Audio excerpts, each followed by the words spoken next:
This We should be conference good. will now be recorded. Cool. All right, so um, going to talk a little bit about this here. So what's up, everyone? This is Pat Brown. This is the first of many series dealing with financial literacy for student athletes, and just want to kind of go through and kind of set this up. My name is Pat Brown. I'm a registered investment advisor here at Edmonds Duncan here in Lawrence, Kansas, and I want to start this series to really help educate student athletes as far as help them develop the habits that basically going to help them prepare later on in life. And so I want to start talking to former student athletes that have already gone through school and are out in life and doing well. And one of the first cats I wanted to talk to was Daymond Patterson, who played here at the University of Kansas as well. He was obviously after me. You see the Grays. So that was some time ago. But I guess if we kind of talk about a little bit about you, Damon, I mean, just kind of talk about your career here at KU when you started, some of your accolades that you had achieved. I kind of doing a little cyber stalking. I know that education is very important. I noticed you're on the honor roll quite a bit, so forth, which is obviously impressive. You know, being able to manage everything. So go ahead and dive into that a little bit. Yeah, so at the University of Kansas, I came in year after the Orange Bowl. Started as a true freshman punt returner. After the first game of the season, I was starting at receiver. One of our older guys got hurt. Played receiver through about a little under midway through the first half of my season. After that, starting at corner my true freshman year. So I literally started kick return, punt return, receiver, and corner as a true freshman. One of three guys in the nation to do that. One was a senior, and one was, I believe, a redshirt junior. And then the other one was me. I was a true freshman doing it all at 157 pounds, literally. I was 157 my freshman year when I was at KU. And but yeah, so I got to see everywhere on the field and, get to learn, and test myself and see where I was at for that level. And that was the old Big 12 with Sam Bradford, Colt McCoy, Crabtree, Ndamukong, Lane Johnson, DeMarco Murray. The list goes on. Like, this isn't, Big 12 is good, but it's not like it was when I got in there. Like, right. Still have Murray, Chase Daniels, and them boys. Nebraska was still there. A&M was still there. So we played in those glory days of the Big 12 where boys was really rocking and rolling at Texas and at OU. And so I got to play against some of the best guys that we're still watching, today. Went and played for three head coaches, Mangino, Turner Gill, Charlie Weiss. The way I got to play for Charlie Weiss was I didn't redshirt. Like I said, I started as a true freshman. I ended up tearing my groin the first game of the season my senior year, and I had to get a medical waiver to be able to come back. And that's how I got the fifth year and overlapped with the third head coach, which was Charlie Weiss. While doing that, like I said, I believe, the only guy to graduate on time in my class. At KU, I was graduating with mostly all 07 guys. I was actually done even like a semester early with school. And like I said, one of the only guys to do that, if not the only guy, I believe. And I was the one of two, I believe, that were true freshmen that even played in the incoming class. So we only had maybe one other guy that played. Gotcha. So I came in playing when some guys had a chance, get ahead in school because they were redshirting that first year. I still took advantage of school and ball. Got to do a lot of good things at KU on the field. Was a preseason Blitnikoff watch list guy, for those of you that don't know. One of the award that goes to the best wide receiver in the nation. Like I said, I didn't get to go through with that year because I did sustain an injury in the first game of the season. And then I came back my next year, finished my career under Charlie Weiss. Didn't have a year that I wanted to have. Nobody did that. It was new coaches. Our offense was terrible. And so I packed everything into having a great pro day. I killed pro day. Mid-low 4.4s, 17 reps on the bench. I was about 176 at that time, but I think the only people that had more than me were like the linemen and maybe a linebacker or two. So came in and killed it. Had an opportunity where I was about to get picked up by the Patriots that didn't go my way. New head coach, Charlie Weiss, Patriots.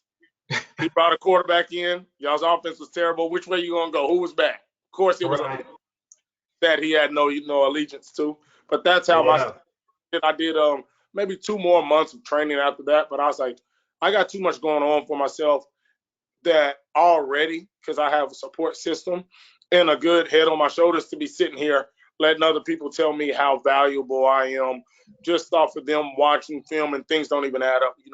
We've had guys that, for instance, I started 5 years basically on all sides of the ball in games I was healthy. We have Yeah. guys that I played with or played against that had less than 10 catches in their career get an opportunity at the next level. So when I started putting that together, I was like, I got to do something for myself where hard work does pay off. You can work as hard as you want at a sport, but if somebody doesn't believe you're fast enough or jump high enough or do whatever, you're an inch too short, they can be like, we don't want you. You work and build a business, and it's actually things that people need. You work your butt off, it's going to hit at some point. Yes, So sir. I ended up taking that route soon after getting done with my senior year. Well, that's awesome. That's awesome that you had that mindset. A lot of cats don't have that mindset, unfortunately. So, speaking of mindset, obviously, just touching on the whole financial literacy, that's obviously one of the things that I really want to help current student athletes kind of develop is that mindset of, again, creating those habits that they obviously use on the field and have those apply to more of a financial literacy and help them understand that.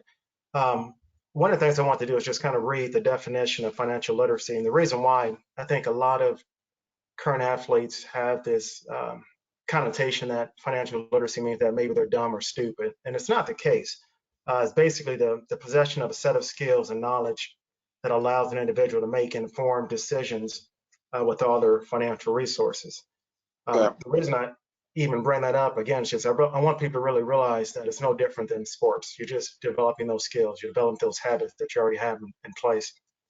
So having said that, kind of tell me about your thoughts that you had while you were coming up, freshman year of college, dealing with money, dealing with the stipend. I don't know if you had a Pell Grant or anything of that nature, but Yeah. how are your thoughts? Did anybody ever talk to you about money coming in?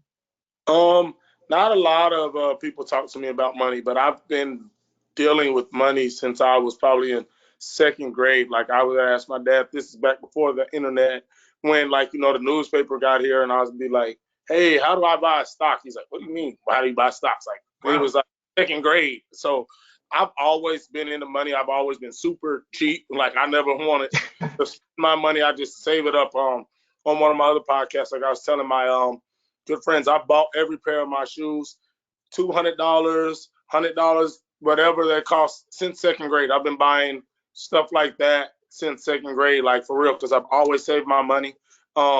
When it came to money, I was like, there's always a way to get what I wanted and do it the right way. I never had, so for instance, how I got money when I was young, we didn't really get money doing a lot of chores. We might get it every once in a while, but Sure. I have, Christmas is one. Birthdays was another big thing. And then throughout the, years, it'd be just a weekend. Your parents would be like, hey, here's $20. We're going to the mall. Spend it if you want to, save it. I would always save my money.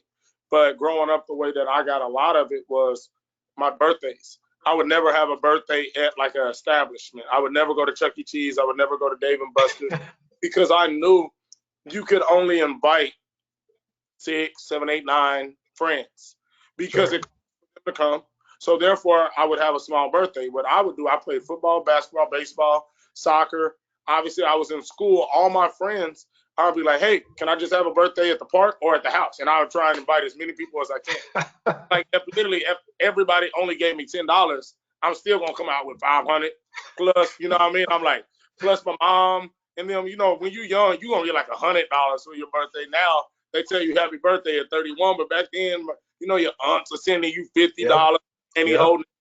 So I'm like, if I just get them to do that, plus my family, I'm about to. So that was how I was thinking. Already thinking.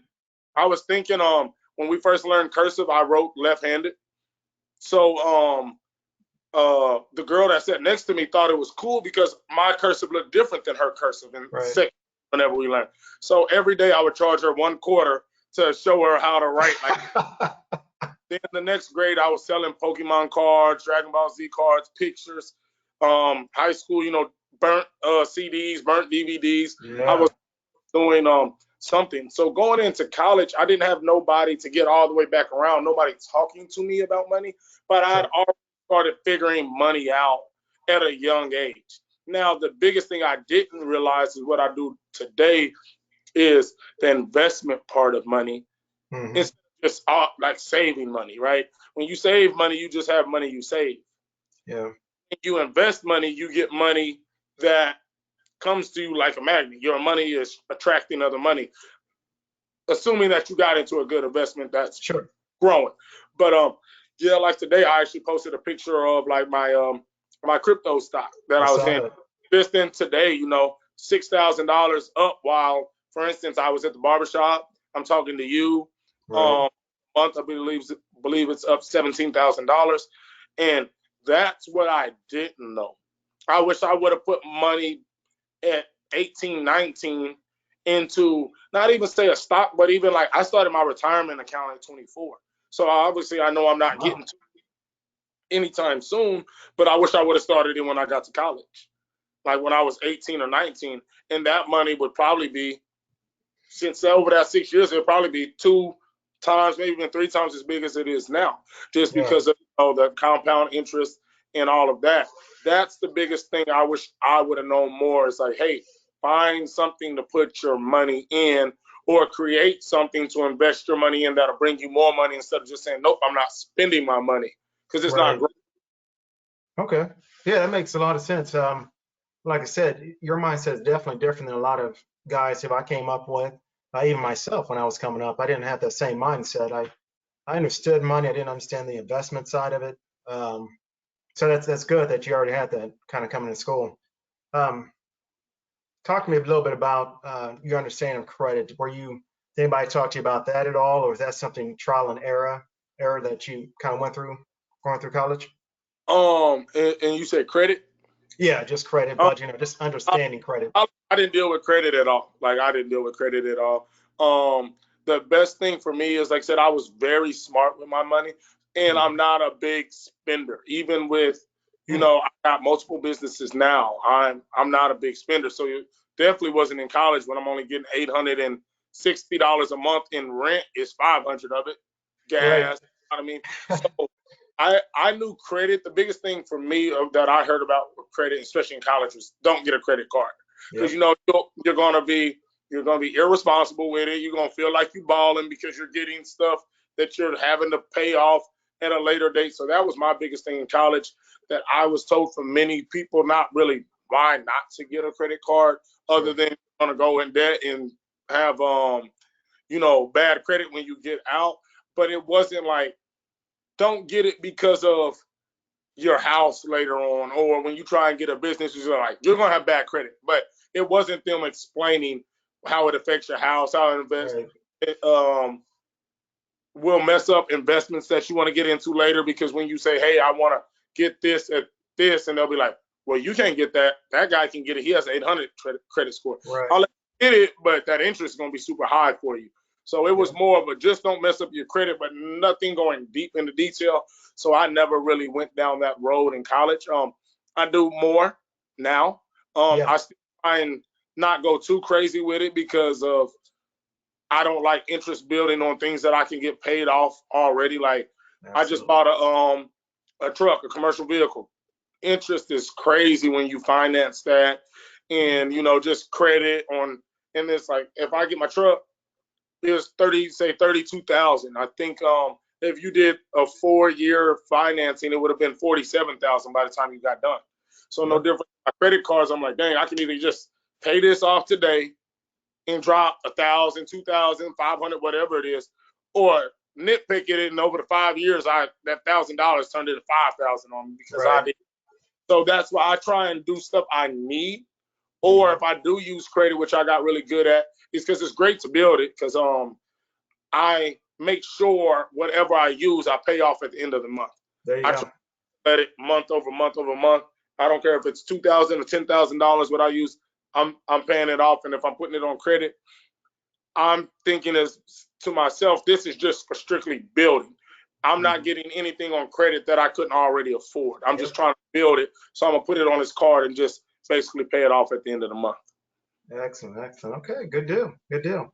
Um, Talk about the worst, and again, with your mindset, I don't know if this has happened to you, but the worst decision that you made while you're in school financially. Well, I mean, something that you either bought or just That's something crazy. like that. It's like I said, I'm super cheap. Like I can't even tell you the worst decision I've made in my life. Like the only thing that I've spent a lot of money on that I might have went a little different was is like investments. And the billionaires to millionaires to the broke people will tell you it's happened to us all. But like there was nothing.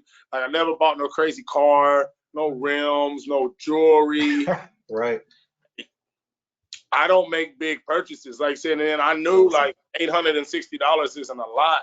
So I can't tell you mine, but I can tell you a lot of my guys buying Yeah. clothes all the time that, because they got Pell Grants too.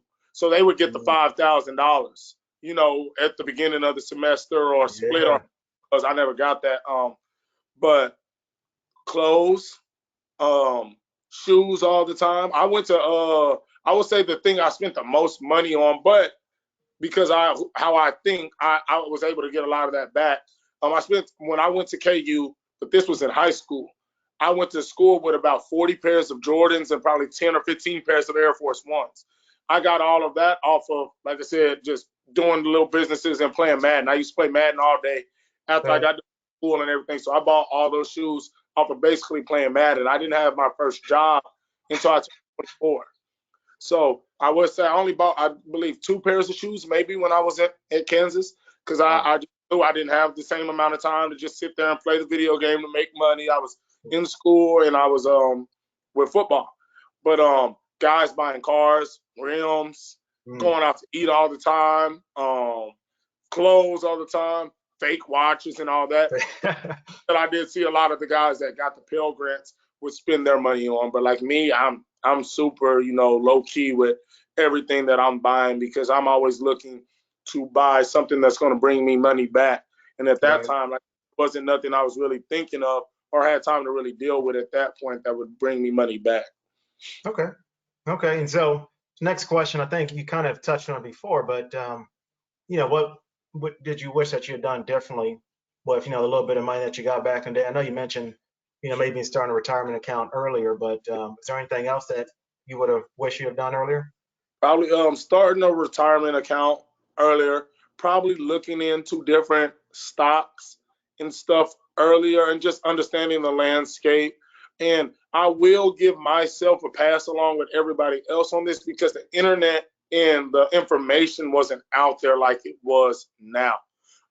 You were just getting when I was in getting into college, Facebook was going Hmm. and Instagram when I was leaving college first started and there was only pictures on there. And Yeah. Twitter, everybody was just saying craziness. Now all these platforms have ways to monetize and ways to spit out information in a lot of different areas that people have tapped into. So I will say it's a lot easier for a kid nowadays to get this because you can just turn on your Instagram and you can say, hey, let me go look at Gary Vee. Let me go see what DP is talking about. I Yeah. can post this on there and this will be on Facebook or wherever it is. The information is right in front of your face. So like I said, I will give myself a little pass because it wasn't sitting right in front of you when I Sure. was in college like it is now. Like there's 12-year-olds, 13-year-olds that I know have six-figure businesses because of the information that's out there and the resources. Plus, now their parents have that same information and then they all put it together and they move and get it moving in a direction that wasn't possible for the average person. Like nowadays, you literally turn on your phone and anything you want to know is right there. Instantly. So yeah, Yeah. that would be the thing I would say is probably research some of this stuff a little more, but that involves a lot of time when you're in school and in sports, but it's a lot less time consuming now with the way social media is shaped up. You can find a lot of this information while you're scrolling, not even looking for it. Yeah. Um, so your habits that you formed throughout college, I don't know if they differ from when you were in high school to college, but how have your habits that you formed in college affected your life after college? Or do you Um, just kind of keep on improving as far as just decision making that you made with regards to finance? the habits I formed in college, always be on time, um, treat people right, make sure. you're taking care of your business first before trying to help somebody else with their business. Mm-hmm. Time management, Yeah. organization skills. So all those things I had going into college. My mom and dad did an amazing job with me and my brother. We went into college prepared. We left out of college prepared. We're in the real world, killing it. So a lot of that goes just to my parents. My mom had an in-home daycare. My dad was a Dallas police officer and had started our training company. So I went into college. It was a breeze for me. I didn't have trouble getting to class, waking up on time, um, getting in trouble. So all I'm doing is, taking those same concepts that I've been taught my whole life and really expanding on them and making it to where I'm winning with it. Instead of saying, well, I'm not being late, I'm being polite, I'm time management. I'm like, but now it's like, but I'm not being late, but now that I'm early, what can I do to maximize the time? Now I'm just trying to maximize all those characteristics instead of saying I'm doing this because that's what you're supposed to do and that's the end all be all. No, I'm doing this because there's more. And this leads more. Being on time, having time management, having organizational skills, if you leverage those in the right way, bring other opportunities to you instead of just saying, oh, I'm on time, let me scroll on Facebook until the meeting starts. No, I'm on time, let me research the person I'm talking to more, or let me get my answers more. How are you making that into something bigger? So that's what I'm really, all of my characteristics. How am I making it more just that's what it's supposed to be, and now making it a positive to bring back more into what I'm doing. That's awesome. So I guess last question then. So some of the pitfalls, or I guess some of the things that you would want these current student athletes to realize based off of, everything that you've gone through college, is there anything that you would say to kind of help them out to say, hey, look, make sure you do this, this, this, and this, or kind of touch on that a little bit? I think the biggest pitfalls, one, being unrealistic of your chances to get anywhere. Never said don't go for your dreams, but there's also guys I tell you, bro, like you doing pro day with me and you didn't play more than 12 snaps in your career. Like, like that energy could be spent elsewhere. And I'm not telling like I went for dreams that people tell me, but there's also like I feel like times where you're now wasting other opportunities. And these times go by faster than you think. So like I said, I could have literally tried out for a couple of more months and ended up getting a chance at the NFL, but I was like, there's more opportunities out here for me. Yeah. That's one. Don't waste time on a goal that's probably not going to work out in your favor especially when there's opportunity in front of you. Now, if you ain't got nothing going for you, and hey, I'm just moving back. Mom said I can stay here for the next year and do whatever. But if you go get it, like you got to go get it. But there's always time to also, go train and do whatever. But you also have to be realistic about your chances. Like that's like me quitting everything right now because there's a chance I could hit the lottery. That's a good analogy. Ain't they're the same. You hit the lottery and go into the NFL when you're not one of those guys and your career didn't go a certain way. No, I'm not saying because you didn't have the amazing stats and you were a starter. You were a starter, bro. You might run fast. You might do this. You did start. But I'm talking to the guys that, hey, you're worth more than the NFL in wasting time when you never got a chance at the level before. Don't be one of those guys. Also, don't look at anybody else's story as your story. I don't care if you're the best guy and you're like, well, I know I'm going to be the best because, or the worst guy and, well, Tom Brady did it, or this guy was better than me and he didn't make it, so how can I? It doesn't matter. There's a million scenarios. Nobody's story is your story. You only have what you're going to be capable of and what's going to happen for you down the line. That's another big thing. And then also just figure out what you want to do as early as possible. That's the biggest pitfall. That's why people hang on to certain dreams is because they don't have anything else to think about. They only have one thing. And the reason why they don't have nothing to think about is not because they're not good. They just never took the time to say, what am I good at outside of this? What am I good at, that could add to this? And that's the biggest thing is time goes so fast and you're so caught up in one thing. And that's not just for the football person saying, oh, well, sports might not work out. Even with COVID, like hitting, it makes you think, what am I good at besides training? What if they were to close down because they did close down the gyms? What if it was closed down for a year? Yeah. What if we at the in the house like this, and they say, well, these jobs or these skills can go to work. Are you good at those, or what can you do outside of what you're doing currently? And I think that really got put in perspective this year with COVID, when a lot of people that had all these important jobs and I'm so good, they're like, no, we don't need you. The world can go on without that job.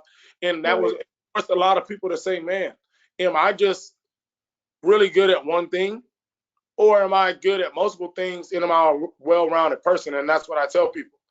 Being rich or having a good job doesn't mean you're well-rounded. It means you found something you're good at. But what if that's taken away? I have friends that parents are millionaires, time over time, multi-millionaires. And those friends come to me about business advice. They say, because to be honest, my mom or dad had a really good idea or a product or a business, but that's all they know. They've tried to do other businesses and they can't figure those out. But every time I look at you, you have a new business and you're successful in many different lanes. So I tell people, yes, just because you have a lot of money doesn't mean you can't get better, because you found something in that lane. It's no different than an athlete. You can make $100 million. That don't mean you're well-rounded in life. You're good at football. But what else when football ends? So that's the biggest thing, is really finding out what you're good at, getting in that lane and killing it. But as you're getting better at that, think about how to expand on what you're doing. Because with my training, when that slowed down, I can say, well, I got a meal prep service lady that does this. I got a clothing line. I just started a logistics company. So I'm trying to get into lanes. If this one shuts down, this one can take over this one, and that, or they together. And you got to be the first diversified in life, not just as a person, but as a business person as well. So that's probably all that I see people, really running into, holding on to a dream that's unrealistic too long, not having, any diversification in life, not thinking about what they want to do, because, I'm 18 and I got till 22, 23 to figure it out. Well, you never figure out anything you don't think about. Yeah, that's true. But when are you going to start thinking about it? You're 19 now. Oh, no, I got time. You're 20. And now it's like, dang, I'm out here and I'm doing something I don't want to do. One of the best things that I've heard my girlfriend's dad always talked about when they were younger was he taught them hard work in many different areas of life. But he said, I don't know what you're going to do in life, but after living under this household, you'll know what you don't want to do in life. So he's like, hey, I'll take you outside. I'm going to make you move these bricks when you're 8 years old just for no reason. I'm going to make you go cut the grass. I'm going to make you go get on the roof. I'm going to make you do, and nothing's wrong with those jobs. People love doing those jobs. Right. My drivers that drive for me for trucking, they love driving. I hate driving 15 minutes home when I didn't live by my facility. But they love being on the road. So there's nothing against those jobs. Those just wasn't what I wanted to do, and that's what they didn't want to do. Right. Those are the things. You just got to try things and figure out where you are, so you can figure out, hey, I really love this or I don't. Like training. I know people that got into training. I don't like doing this. I like coaching better. Or people got into coaching. Hey, I don't like dealing with the parents and the politics of it. I'd rather be a trainer. I'd rather be a teacher. But figuring out what you want to do earlier in life will allow you, to have more success instead of waiting until you're 30, 35. And now you got the kids, you might have the house, you might have this car, and you're kind of stuck because that risk level is too high to say, let me quit my job and start something and try and be great, because if it doesn't work, I got 3 kids, I got a wife, I got the house and all that. When you're young, you have a little more to fall back on. Hopefully, you got the parents that'll let you stay there or can help you out of some struggles. But if not, worst comes to worst, it's just you. It's not a lot of people depending on you. And that's what I figured out. Figured out early and fall on your face early. So at the end of the road, you know what I mean, it's a little more easier to walk. Awesome. Well, man, hey, listen, I appreciate your time. I guess the last thing, very, very last thing, is just kind of talk about what you've been doing now since you left KU. And I know you mentioned you have a number of businesses and so forth. I mean, just kind of touch on what you're currently doing and just success with that. Man, I have a training business, TRPT. We're the Raw Power team. We got 3 buildings, about to be 4 here probably in the next month, and then probably be 5 within the month after that. So probably get another 2 buildings in the next couple of months. with that, we've trained about 55, 60 NFL guys, got a couple of MLB guys. We're about to have our first NBA guys here in the next few years. Every sport, we got elite athletes, and I'm talking about, when I say elite, I mean #1 players in their position in the nation across every sport, from baseball to football, basketball, soccer, all that. I have, like I said, a clothing line, which is our TRPT swag. That's a branch off of it. We have TRPT meal preps that gets all our athletes and our families right with their eating. I just started TRPT logistics, where, we're running around the country in the what we call the school bus, and we getting that going. I'm in, into the stock market. I'm in the crypto. I got a podcast that I do. So I'm always trying to figure out something that can get me to another level of success that's setting up for not only my future. I think my future is pretty much secure with what I got going. But right now, I'm just really working on my kids' future, like my future kids, having them able to do the things they want to do. That's always what I talked about. Is right now, like I said, I don't have any kids, but son or daughter, regardless, they don't have to play a sport in their life if they don't like it, because their school's already paid for it. I want them to do something with, hey, I want to be great at this more than I have to sacrifice my body to then maybe put myself in position to get networking. Like I tell people, football was a sacrifice for me, to sacrifice my body. And if I would have made it, cool, but it let me get out of school debt free. It allowed me to be in this position. If you leave with $110,000, $20,000, $200,000, sometimes more $1,000 debt, depending on what school you go to, you can't do what DP's doing. Starting, I retired from teaching. Well, I retired. My dad said I quit. He said, you can't retire at 29. I told him I retired at 29. He said, you quit your job, fool. But you can't get out of your job at 29 when you have $150,000 worth of debt. Right. I had no debt. I was in the green since I got out. So now it's not a big risk when you have money set aside, you have businesses, you have ideas. But once you're always paying on bills and debt and all that stuff, that's the problem. So I never wanted that for my kids to say, you know what, I can't do what I want to do because I have to dedicate myself to a sacrifice to maybe be successful. I'd rather you figure it out as early as possible. You know what? I kind of like football, but I really don't no more. But I know Pop's already told me that's fine. You don't have to do that because he can afford college. He can help me get to, different spots because he did that work on the front end. And that's what I wanted to do with everything I got going now, because once you figure out what you want to do, and that might be at 10, go for it. But you can't dang, that might not be the best paying thing right now or this or that. I got to go over here and run this lane and hope maybe this or that happens. So with all those businesses and being said, and still always looking for more, is for that sole purpose of one day letting my kids or my family or my grandkids be able to say, you know what, like, this is what I want to do and this is what I want to pursue. And I don't have to take another route just to, get me by for the time. If I'm 8 and I know I want to be a singer, let's go sing. If my son wants to be the best painter in the world and not play football, let's figure out how to go get this money painting. And that's what I want to do. But when you don't have, that financial backing or resources in front of you, you can't be a painter when you're a kid out of Dallas. Right.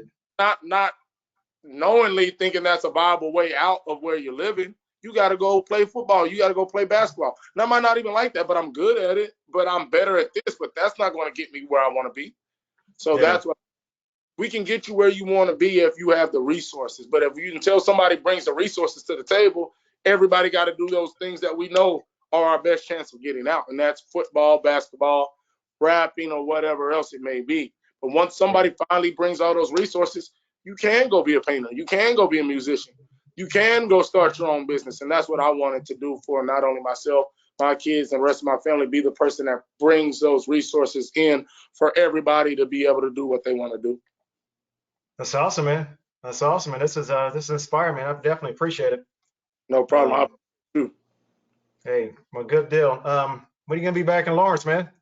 Man, I don't know. I ain't got much to come back for nowadays.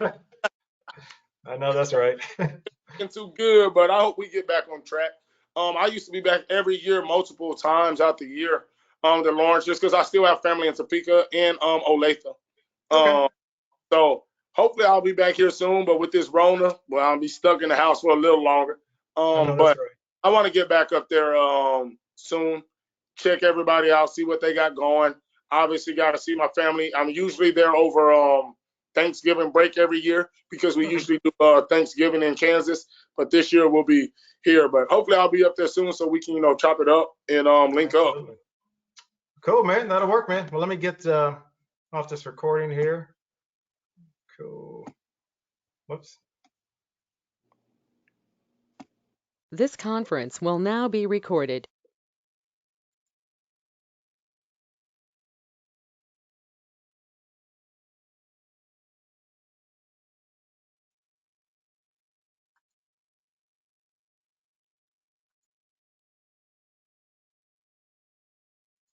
This conference will now be recorded.